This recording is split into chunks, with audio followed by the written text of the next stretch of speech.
Al-yaqinu la yazulu bisyak. Ang pagiging sigurado, certainty, hindi siya natatanggal ng pagdududa. Hindi matatanggal ng pagdududa mo yung siguradong bagay. Halimbawa, nagwudu ako kanina. Ngayon dumating na ang oras ng Maghrib. Sigurado akong nagwudu ako kanina, pero nagdududa ako kung umihiba ako o kung umutot ako.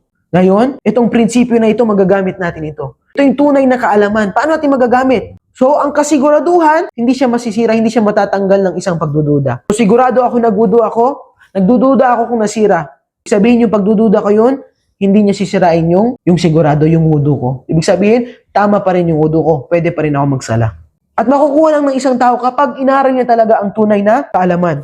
Kung gusto mong mas maintindihan ang Islam, step by step, meron tayong 6 na buwan na kurso dito sa Signify. Tinuturo dito ang mga basic sa Islam na ayon sa Quran at sa sunna ng Propeta Muhammad sallallahu alaihi wasallam. Para sa mga born Muslim, mga balik Islam, mga bata, matanda, lalaki man o babae. Kaya i-click na ang link sa description o i-message ang page sa Signify. Buuin natin ang pundasyon natin sa pananampalataya natin. Wassalamualaikum warahmatullahi wabarakatuh.